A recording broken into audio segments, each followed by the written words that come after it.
Bonjour tout le monde. Alors, j'espère que vous avez, pour ceux qui étaient présents, qui ont visionné le live d'hier, je vous avais apprécié. Ouais, bon, j'ai essayé de voir ce que je pouvais vous dire.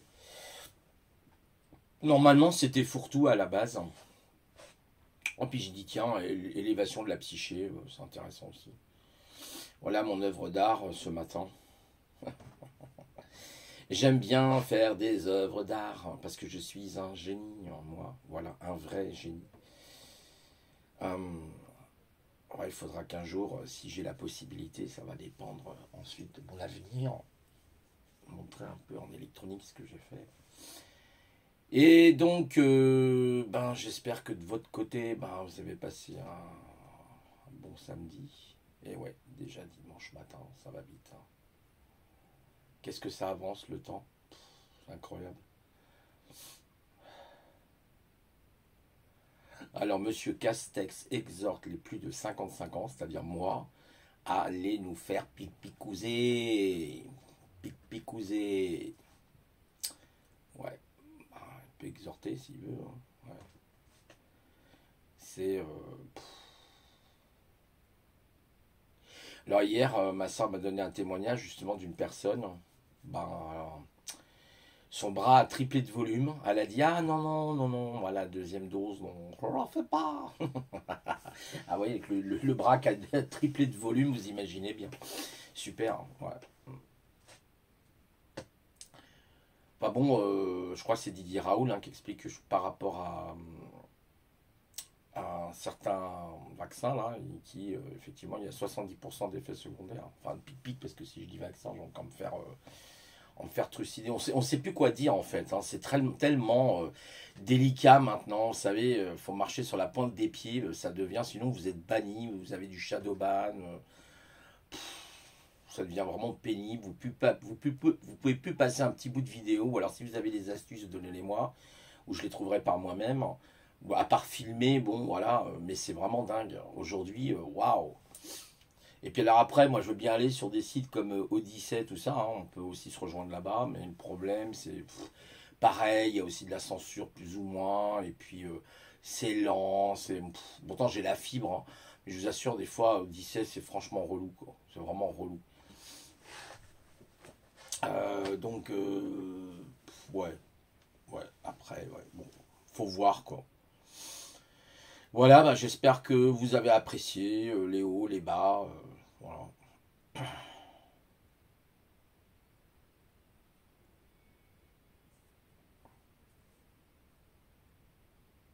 Je voyais là les fumeurs de crack là, dans le 19e arrondissement, du côté de, je crois, d'Austerlitz là. Waouh, c'est la bataille d'Austerlitz quoi. C'est un truc de ouf quoi. Les flics les chassent, les fumeurs de crack ils reviennent après, forcément. Vous savez, ça c'est comme les fuites, hein. Ça va d'un côté puis ça ressort du. Il y a une fuite et puis en fait vous essayez vous essayez d'obstruer, enfin de faire en sorte que la fuite s'arrête, hein. Mais ça repart dans un autre côté, quoi. C'est très rigolo. Ils reviennent le soir, par exemple. Voilà. Ah, il est beau le pays de Candy, hein. Voilà, super. Puis on a notre président qui est inquiet parce que la violence augmente dans notre pays. Ah, d'accord. Les injustices sociales, monsieur le président, vous n'avez pas vu qu'elles étaient en train d'augmenter aussi, non? Vous n'avez pas vu, non? Non, il n'y a pas de. Il n'y a pas de problèmes sociaux dans notre pays, hein. Oui, c'est vrai que ça nous coûte un pognon dingue, ces pauvres-là. Ah là là là, qu'est-ce qu'ils sont chiants, ces putains de pauvres. Mort aux pauvres, hein, c'est. Ah là là là, vive les riches, hein. Ah, les pauvres, là, qu'est-ce qu'ils sont chiants, putain. Ils sont toujours à demander les minima sociaux, ils sont toujours. Oh là là là là. Ah, c'est emmerdant, quoi. Puis après, vous allez avoir tous les gens qui vous disent, eux, par contre, ouais, mais tu te rends pas compte qu'il faut effectivement être un opportuniste, qu'il faut être un homme d'affaires, qu'il faut y aller, mon gars, tu vas gagner de l'argent, tu vois, sur Internet, etc. Patati, patata. Mais, euh, mais tout le monde n'est pas un homme d'affaires, tout le monde n'est pas un opportuniste, tout le monde n'est pas un, voilà. Chaque être humain étant lui-même unique, il a sa manière de penser, sa manière de voir le monde. de voir l'humanité. Je préfère le mot humanité. J'aime pas trop le mot monde, je sais pas, ça fait monde, ouais, ça fait de démon, ouais, monde du démon, voilà. L'humanité, moi j'aime bien le mot humanité. L'humanité, je trouve que c'est plus joli comme ça résonne mieux. Il serait d'accord avec moi, l'art de la persuasion, comme dirait Schopenhauer. Un petit recueil intéressant sur la vérité, d'attaquer les thèses dans l'absolu, dans le relatif. C'est intéressant, Schopenhauer. Lisez ce petit bouquin. Il est petit, il n'est pas très grand. Qui se nomme... ah, il est juste en dessous. Ah oui, là je suis obligé de déplacer. Non, qui se nomme L'art d'avoir toujours raison. Excellent. Petit livre de Schopenhauer. Mais en fait, voilà, chacun suit son chemin de vie. Chacun, voilà, suit son chemin philosophique. Même, tiens, c'est même plus intéressant comme terme, je trouve. Chacun doit suivre son chemin philosophique. Comment il, en fait, comment il conçoit sa propre philosophie contemporaine. Donc, il peut avoir des référentiels de philosophes comme Nietzsche, Schopenhauer, Hegel, Kant. Et puis après, il peut avoir d'autres références philosophiques comme Platon, Socrate, Démocrite, Aristote, etc. Donc ça peut être très intéressant aussi parce qu'il y a ces deux courants de pensée différents. Mais ça vous permet de trouver votre chemin philosophique. Voilà, moi je dirais votre pensée philosophique. Tiens, on va faire un peu de philo ce matin. Enfin, on va faire de la philo. Moi je suis pas philosophe. Hein. Enfin si, je suis on est tous philosophes quelque part. Mais la philosophie, justement, c'est moi ce qui m'agace un petit peu des fois. Bon, vous avez un petit peu tous ces sachants qui vous parlent, ouais, de comment ils vont décortiquer la pensée de Nietzsche ou autre. C'est très intéressant. Ça ne veut pas dire que ce qu'ils font n'est pas un mauvais travail, au contraire. Je pense que c'est un travail de longue haleine. Ça demande beaucoup d'études en philosophie, ça demande à connaître beaucoup d'expressions, de sémantique, de dialecte, et donc c'est très très intéressant. Mais il faut vivre la philosophie. Moi, je crois aussi que la philosophie, c'est quelque chose que vous faites tous les jours. Quand vous allez, bon, moins maintenant parce que les cafés sont fermés, mais quand vous avez la possibilité de discuter, d'être dans un dialecte avec une personne, ben vous faites de la philosophie. Vous pouvez parler de la vie, parler de son sens crédible ou incrédible. Ben, c'est faire de la philosophie. C'est ça la philosophie. Il faut la faire, la philosophie, il faut la vivre. La philosophie tous les jours, la philosophie c'est quelque chose qui se vit, Philosophie, philosophia, philosophie, la sagesse humaine, la sagesse de l'homme, le savoir, le logos, le pathos. Voilà, donc ça c'est intéressant d'essayer d'expérimenter soi-même sa propre philosophie, mais il est intéressant d'abord de se construire avec des philosophes, voyez, vous les lisez, vous lisez Schopenhauer, vous lisez Nietzsche, vous lisez Hegel, vous lisez Kant, Spinoza, vous comparez, peut-être vous n'allez pas lire toutes leurs œuvres parce que du coup ça fait énormément de... C'est une potentialité énorme de lecture. Là, il vous fera peut-être une vie pour lire tout ça. Enfin, je veux dire, si vous n'êtes pas un lecteur rapide, et puis en plus c'est de la philosophie, ça ne se lit pas comme on lit à travers un journal. On fait pas voilà, on fait pas du survol.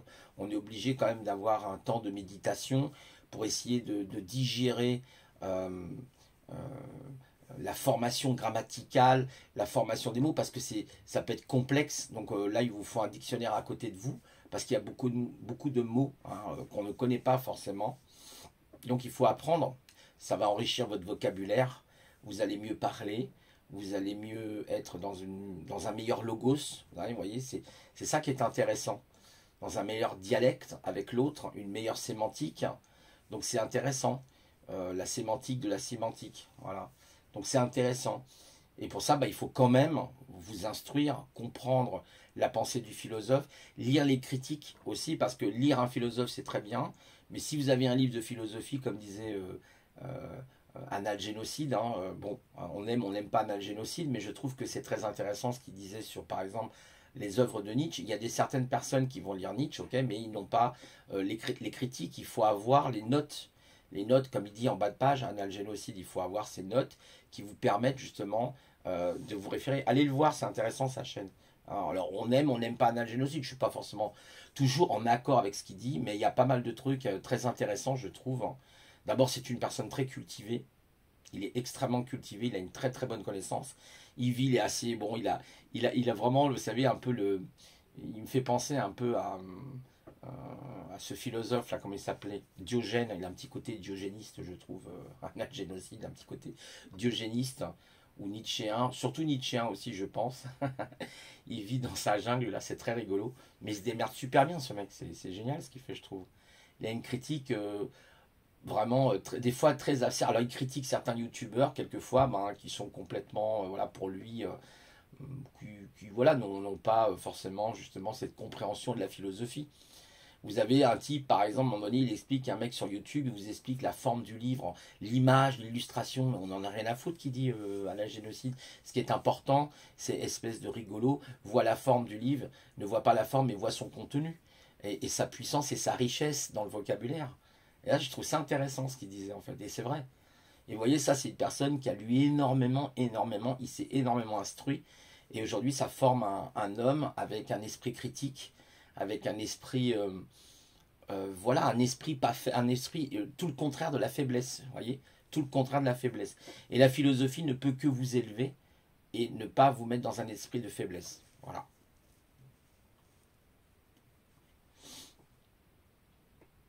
La philosophie, ouais, c'est un regard aujourd'hui qu'il faut avoir. Euh, la philosophie peut être dans toutes les strates de la vie. Au niveau social, elle peut être dans la pauvreté comme elle peut être dans la richesse.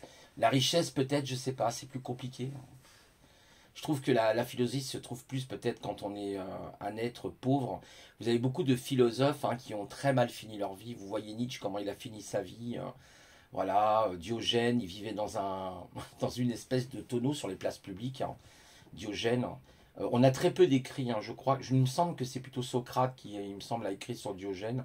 Il faudrait se renseigner.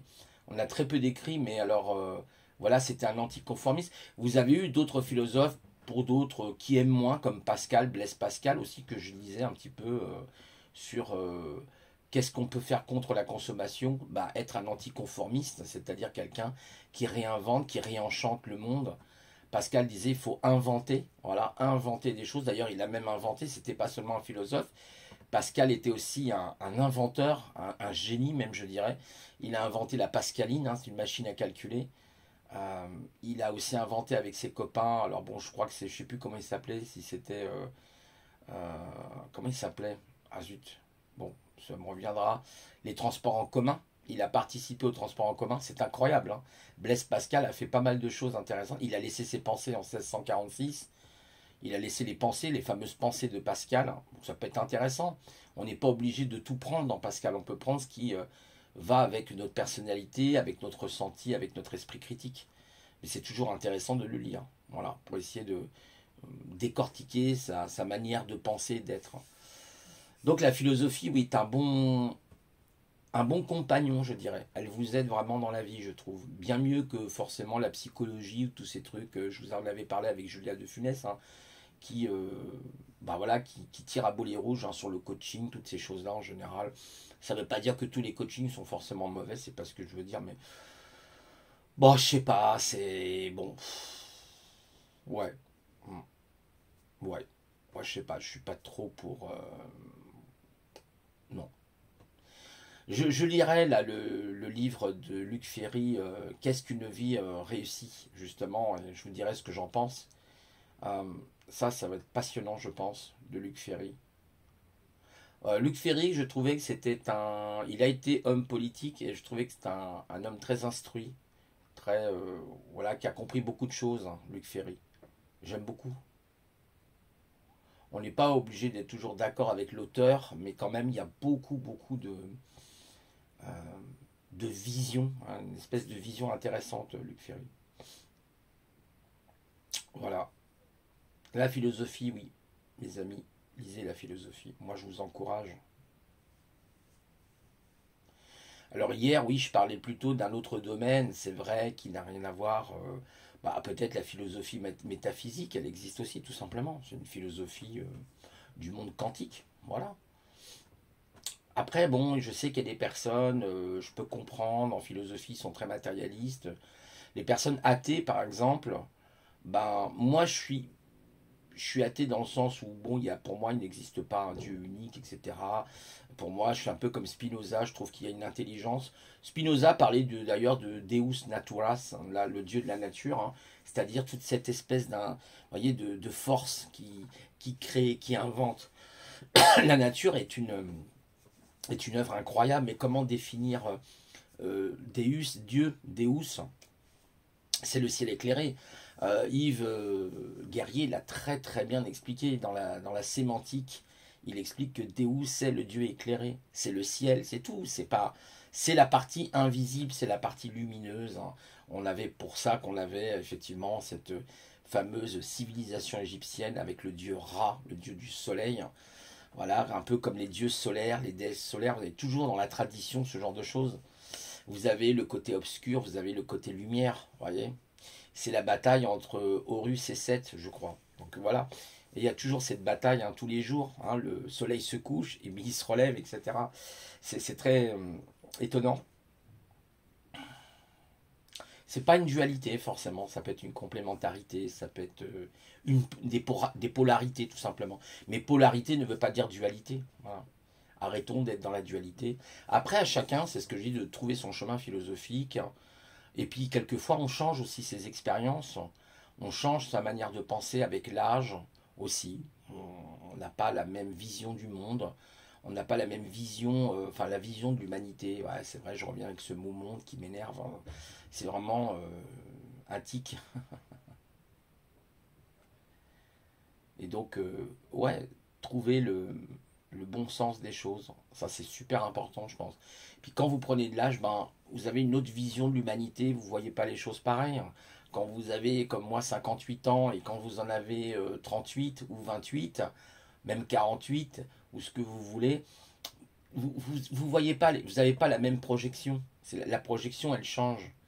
On n'a plus, parce que peut-être on se rapproche plus ben, de notre moment fatidique, hein, vous voyez, et donc on a une vision beaucoup plus tolérante, peut-être plus tolérante. Je suis pas forcément tolérant sur tout, je supporte pas les injustices, mais on va être quand même, je pense, on va développer peut-être une plus grande tolérance, voilà. Mais on va pas pour autant ne pas se mettre en colère, parce que voilà, se mettre en colère fait partie aussi de la vie, hein, les colères, hein, c'est comme le climat hein, qui se met en colère, vous voyez. Hein, il y a des tornades, il y a des tempêtes, il y a la pluie, il y a la neige, il y a le vent, voilà. Puis après, vous avez le calme, la sérénité, la brise, voilà, c'est comme ça, hein. L'être humain, il est comme la nature, tout simplement. Voilà. Il peut être tempétueux comme il peut être d'une grande sérénité. C'est comme ça. Et justement, les gens qui sont que dans la sérénité, ça cache beaucoup de choses. C'est pas forcément quelque chose qui est, je veux dire, qui va faire évoluer, qui va le faire évoluer. Moi, par exemple, c'est vrai que je suis un peu TDAH, toujours en train de bouger dans tous les sens, malgré mon âge. Des fois, même malgré la fatigue, hein, malgré la fatigue, je continue d'être dans mon gestuel, toujours en train de bouger les mains, en train de... Des fois, c'est hyper fatigant. De multiples pensées aussi qui viennent un peu de partout, quelquefois. Donc, c'est pas facile à autogérer tout ça. Donc, c'est pour ça, quand j'essaye de me fixer sur un sujet, c'est pas simple. Là, j'ai réussi quand même, vous voyez. Bon, et voilà, je vais dériver très rapidement. C'est très, très problématique. Mais j'essaie quand même de me concentrer sur le sujet, là, que je vous ai parlé, de, le chemin philosophique. Et je pense que ça, c'est très, très intéressant de pouvoir avoir des phases de réflexion sur la philosophie. Moi, je trouve que c'est un très très bon antidote. Tous les matins, vous lisez une dizaine de pages de Nietzsche ou une vingtaine si vous êtes plus courageux de Nietzsche, et puis vous aurez lu très rapidement son livre. Euh, Moi, je vous conseille Zarathustra, qui est un très très beau, très bel essai de Nietzsche. Enfin, c'est pas un essai, c'est un chef-d'œuvre plutôt. Euh, Au-delà du bien et du mal. Enfin, toutes ces œuvres, de toute façon, sont fantastiques, hein. Mais vraiment, vous voyez, au-delà du bien et du mal, arrêtons de voir toujours toutes les choses comme étant mal, forcément. Non, ce qui est mal pour vous est peut-être bien pour un autre, vous voyez. Mais on va au-delà. Il faut, en fait, Nietzsche nous encourage de dépasser, en fait, ces pensées un peu lugubres, d'aller au-delà de ça, quoi. Voilà. Mais en même temps, la vie, elle est aussi dionysienne, elle est dans le chaos, elle est... ouais, j'ai d'ailleurs un bracelet du dieu Dionysos, hein. Voilà, le dieu de la vigne, hein, le dieu grec Dionysos. Bah oui, on est des êtres Dionysos aussi, c'est-à-dire on a besoin de danser, de chanter, de fêter. Euh, Quelquefois même, on va au-delà de ça. On est avec les femmes, on aime les femmes. Et excusez-moi, on partouze avec les femmes, vous voyez, c'est les mots employés, on partouze, on fait l'amour, voilà, c'est les évidences existentielles, donc il faut arrêter d'être hypocrite avec tout ça, tous ces gens-là qui vous tournent autour du pot, au lieu de dire, écoute ma chérie, tu me plais, j'ai envie d'être avec toi, j'ai envie de passer un bon moment, j'ai envie de te faire l'amour, j'ai envie, ça fait partie de la vie, comme un bon repas fait partie de la vie, vous dégustez un bon repas, est-ce que vous allez, pour autant, on vous offre un Saint-Émilion, non, non, moi je bois pas d'alcool, non, moi je fais pas ci, non, non, non, moi je fais pas ça, comprenez. Enfin, c'est faux, non, faut vivre. Faut vivre, la philosophie vous encourage justement à profiter de l'existence, à être dans votre existence, dans votre présent, et de vivre. Comme l'a fait d'ailleurs Diogène. Diogène insultait les gens en place publique, enfin il insultait surtout les connards, je pense. Il n'hésitait pas une seconde voilà, à expliquer qu'il était en désaccord avec le système. Et c'était son droit le plus légitime à Diogène. Voilà, donc d'ailleurs il déféquait, il pissait sur les places publiques. C'était, on n'a pas vraiment de, c'est dommage parce que je crois qu'on n'a pas réellement d'écrit sur Diogène. Et c'est très intéressant. L'esprit diogéniste, voilà. Et puis après, il y en a qui vont s'intéresser plutôt à la philosophie de Confucius. C'est leur choix. Il faut passer par là. Moi, je pense que pour être un bon philosophe, il faut avoir lu toutes les philosophies. Si on dit, bah voilà, moi j'ai lu des philosophes contemporains, mais je n'ai jamais lu Platon, par exemple, avec le Banquet, la République. On n'a pas lu, je sais pas moi, Aristote et autres. Et puis ensuite, plutôt contemporain, Hegel, Kant, vous voyez, Spinoza, Nietzsche, Schopenhauer, etc. Bah, c'est dommage parce que vous ne pourrez pas faire un comparatif entre les différentes philosophies existentielles, les philosophies plutôt matérialistes, euh, la philosophie de Ayn Rand aussi qui était très intéressante. Voilà, vous avez tout ça, quoi. Vous avez toutes ces choses, voilà, vous voyez. Ayn Rand, par exemple, dans le contemporain, elle se démarque tellement du politique, par exemple, vous voyez, du politique, les politiques qui nous mettent des barrières. Donc, Ayn Rand nous encourage plutôt à pouvoir voler nos propres ailes sans avoir à être attaché à l'État et de créer pour ceux qui sont des businessmen, bah, de créer leur business. Puis ceux qui sont moins businessmen, bah, peut-être de créer leur tableau, d'ouvrir une galerie. Vous voyez ce que je veux dire? Il y a toujours un moyen. C'est vous aimez quelque chose, vous savez, vous excellez dans ce domaine, bah, vous vendez votre savoir, vous vendez, peu importe qu'il soit créatif, business, il faut de tout. Un businessman, il est content peut-être d'aller dans une galerie d'art pour voir le tableau d'un ami qu'il connaît et qui excelle dans l'art pictural et il vend ses tableaux. Vous voyez ce que je veux dire? Ou c'est sa femme qui les vend. Et c'est ça qu'il faut comprendre. Il faut essayer de... Voilà, on dit il faut de tout pour faire un monde ou une humanité. On va envoyer le monde se faire paître là. Et on va utiliser plutôt le mot humanité que je trouve beaucoup plus joli. Mais la philosophie vous transporte. Elle vous, elle vous dit aussi les moments de déboire. La philosophie, c'est les moments de tristesse aussi, c'est les moments où tout va mal, ou les moments où tout s'écroule autour de vous. Les philosophes, combien de philosophes ont vu leur monde s'écrouler autour d'eux, et même eux ils sont rentrés dans la tristesse, dans la dépression, sont rentrés dans la mélancolie. Quel est le philosophe qui n'a jamais été mélancolique? Vous voyez, ça fait partie de la vie, c'est comme ça, voilà. Et puis, il y a le philosophe joyeux, heureux, prospère. La philosophie se vit. Voilà, donc c'est bien, il faut connaître, je pense, pour moi en tout cas, il faut connaître ces auteurs, ils sont importants pour s'imprégner de leurs pensées, et ensuite chercher vos propres pensées. Ça, c'est très important, donc d'être dans votre réinvention de la philosophie. Ne réinventons pas la philosophie, mais réinventez vos concepts. Soyez vous. Comment moi je vois ma philosophie dans ma propre vie. Est-ce que je fais réellement est-ce que je pratique ma philosophie tous les jours? Il vous arrive quelque chose, bah vous allez par exemple relativiser. Vous allez dire, ouais, ok, d'accord, et alors? Et alors? Il m'est arrivé ça, ok, et qu'est-ce qui est arrivé? peut-être à l'autre bout du monde ou à côté de chez vous, des choses peut-être beaucoup plus dramatiques que vous. Vous relativisez, et voilà. De toute façon, bah, il faut essayer de vivre au mieux cette existence. Bah, je pense que l'idée, l'idée justement de la pensée philosophique va vous aider, je pense, justement, à être vous-même et pas être selon des cases, on veut vous mettre dans des cases. Vous avez beaucoup de philosophes, alors je pense que c'était des hauts potentiels comme Nietzsche, hein, d'ailleurs c'était un génie. Pour moi, Nietzsche a été un génie, parce que déjà rien que son écriture, sa sémantique, bah, elle est... D'ailleurs, il était philologue, hein. C'était un philologue, hein, Nietzsche. Hein. Il avait fait des études de philologie, hein. Donc c'était quelqu'un qui était très calé dans les grammaires anciennes, grecques, latines, etc. Donc il était extrêmement calé dans la construction des phrases, mais c'est incroyable. Vous lisez, vous dites, waouh, c'est d'une grande richesse intellectuelle. Là, vous apprenez beaucoup sur le plan intellectuel avec Nietzsche. Là, vous avez vraiment du très haut.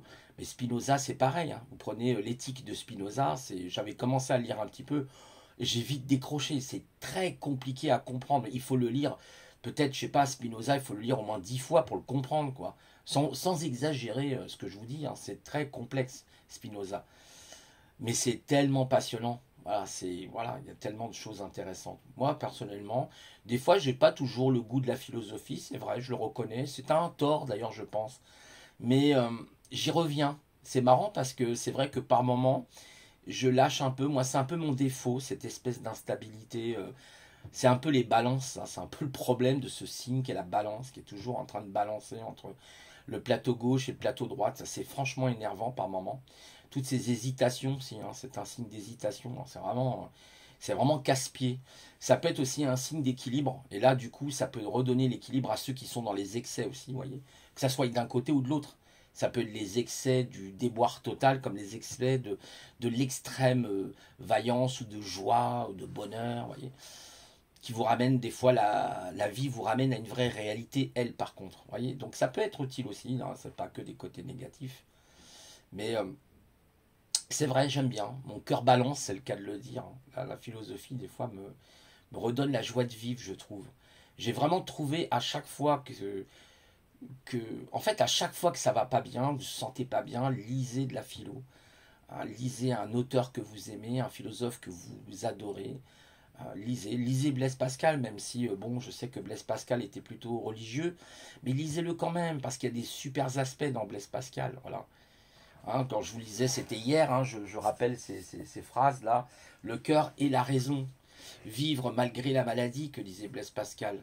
Eh oui, il faut vivre malgré la maladie, être libre malgré l'oppression. Voilà, aujourd'hui, nous sommes-nous pas dans une oppression inventée contre le conformisme. Oui, on nous met toujours dans une forme de conformisme. Oui, j'ai ceci, oui, j'ai cela. Eh bien, Blaise Pascal nous encourage à ça. Voilà, il nous encourage. Et là, c'est intéressant parce que dans ce genre de revue, en plus, c'est des critiques. Hein. Vous avez Vincent Caro, Dominique Descorteur, Philippe Sellier, Laurent Thirouin et Laurent Susini. Très intéressant. Voilà. Je rappelle, hein, c'est le XVIIe siècle, hein, Blaise Pascal. Tentation des affaires. Vous voyez, il y a plein de choses intéressantes. La vie après la nuit de feu. Voilà. Il y a le côté religieux, voilà. Il dit, voilà, voyons, là on voit des nonnes, a priori. Voilà. Des nurses ou des nonnes, je ne sais pas comment on dit. Voilà, voilà. Il disait, en toute chose, la vérité a été le seul objet de son esprit. À Blaise Pascal. Le petit Blaise, un esprit tout extraordinaire. Ah, il a quand même fait les pensées, puis il a quand même inventé la pascaline. Vous voyez, c'était pas seulement un philosophe, c'était un inventeur, un scientifique. Une leçon d'espérance. Je vous lis vite fait un petit peu les... Par exemple, Florence de Lucie, Simone Weil admire Pascal, mais est très injuste envers lui. Quand Heidegger lit Pascal, il y a eu beaucoup de philosophes qui ont lu Pascal. Jean-Paul Sartre. Ah, Jean-Paul Sartre aussi, c'est du La Bruyère. Chateaubriand. André Malraux. En dépit de lui-même. Philippe Sellier nous dit que dans son analyse, dans son autocritique, que Pascal a anticipé les philosophes existentialistes. Vous voyez, il avait quand même de l'avance. Hein.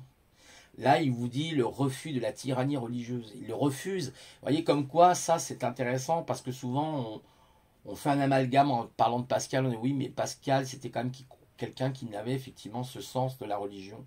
Et pourtant, il est dans le refus de la tyrannie religieuse. Leur faute est de vouloir régner partout. Alors, vous voyez, même lui le dit, hein, c'est l'ordre du monde. C'est très intéressant, faut lire. Il vous dit pourquoi faut-il parier sur Dieu. Alors évidemment, Nietzsche irait contre cette pensée de Pascal en disant mais Dieu est mort. Voilà. Donc c'est à vous après de vous faire vos avis, voyez, en fonction de peut-être du milieu social dans lequel vous êtes. C'était le meilleur interprète de Descartes, par exemple. Voyez. Descartes. Vincent Julien nous dit que chez Pascal, la langue française remplace l'algèbre. Le Port-Royal. Ah, il y a un arrêt de métro comme ça, Port-Royal. Il avait une conception très avant-gardiste de la littérature. Voilà. La vérité sur le divertissement. Alors sur ça, je l'ai lu un petit peu. Pascal nous dit, que ferais-je avec le divertissement qui m'abrutit et qui m'empêche de penser et qui m'empêche de réaliser? Pourquoi tant de bruit? Pascal est plutôt pour l'isolation de l'homme. Il est plutôt dans la retraite de l'esprit du corps de l'homme pour réfléchir et créer, en fait. Les variations éditoriales des pensées. Montaigne, c'est insupportable maître. Oui, alors Montaigne était toujours dans la critique de Pascal, souvent. Voilà, c'est intéressant, faut lire ce genre. Après, vous avez toutes ces œuvres qui sont... Il y en a tellement. Une vie vous suffirait pas pour en faire le tour, j'en conçois. Mais on n'est pas obligé de lire toutes les œuvres. On peut lire les œuvres majeures.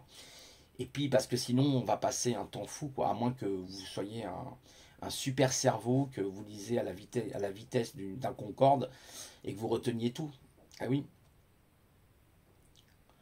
Enfin bon, en tout cas, moi je vous encourage vraiment à suivre le chemin de la philosophie. Lisez aussi des auteurs comme Michel Onfray, même si Michel Onfray, je ne suis pas toujours d'accord sur tout, parce que c'est aussi ça, avoir l'esprit critique.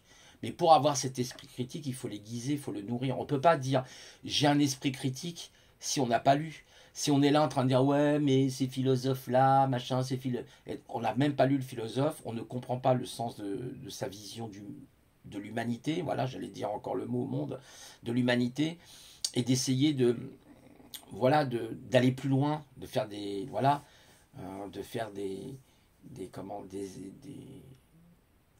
réflexions poussées, etc. Comment on peut parler quand on ne l'a pas lu? C'est quand même incroyable.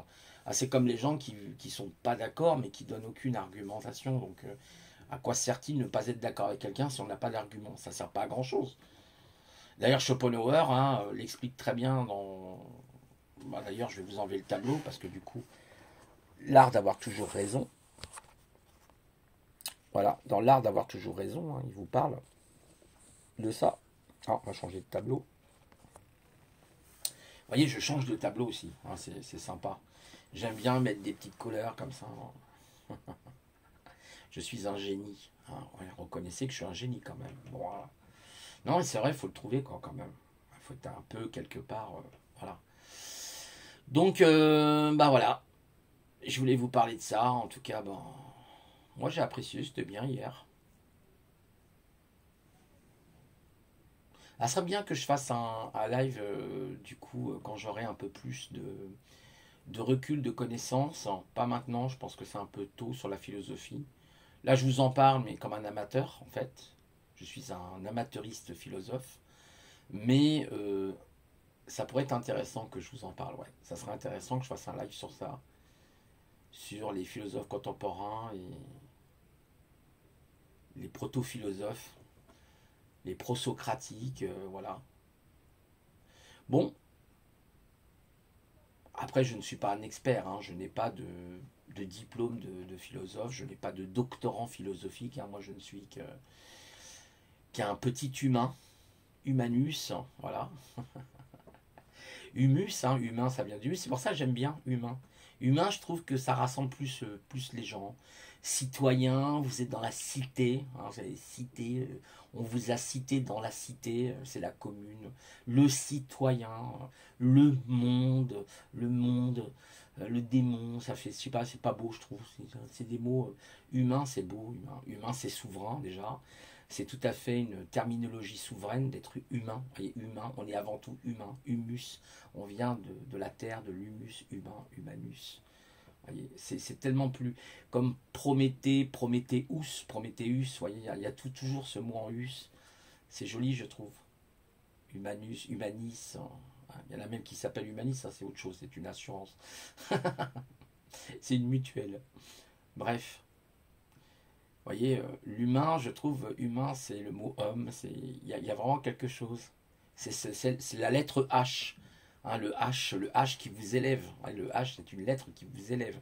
Parce que vous avez effectivement la barre, hein, qui est entre deux barres verticales, vous avez une barre horizontale, c'est celle de l'élévation, le H. Vous voyez, je monte en haut avec le H. Et c'est très intéressant. Je grandis en fait, l'homme grandit. Donc humain, c'est mieux que monde. Monde, vous avez une espèce... Bah, ça forme un M, hein, c'est comme si c'était deux ponts, deux arches en fait. Ouais, mais vous êtes dessous, vous n'êtes pas dans l'élévation. Ouais. Monde, le monde, on parle des mondes souterrains par exemple, quelquefois. Ouais. Je trouve qu'humain, c'est plus beau, c'est plus souverain. Voilà, peut-être un sujet d'étude en philosophie. Je vous donne un devoir d'essayer de me retrouver des définitions qui se rapprochent de humain, voilà, des synonymes, voilà un devoir de philo que je vous donne. Qu'est-ce que vous entendez par humain, voilà, comment vous le concevez, comment pour vous, vous voyez cette chose. Bon, bah écoutez, je vous souhaite un bon dimanche, et puis je vous dis bah, une prochaine fois, prenez soin de vous, toujours avec une pensée philosophique, hein, c'est intéressant, vous verrez. Chaque matin, lisez un philosophe, 2 pages, 3 pages, peu importe, c'est pas grave, vous n'avez pas le temps, vous êtes dans les transports en commun, bah voilà, aujourd'hui, il y a des liseuses, il y a tout, bon, voilà, hop, et vous lisez 2, 3 pages, et vous allez voir, vous lisez de la bonne philosophie, puis vous allez voir, vous allez être reguingué, ça va vous aider à être plus fort, ça rend plus fort en fait. Si vous voulez être plus fort, vous lisez du Nietzsche avec la puissance de volonté, par exemple. Hein. Voilà, puissance de volonté. Allez, vous allez voir, vous êtes plus fort. Je vous laisse et puis je vous souhaite un bon dimanche. Au revoir tout le monde.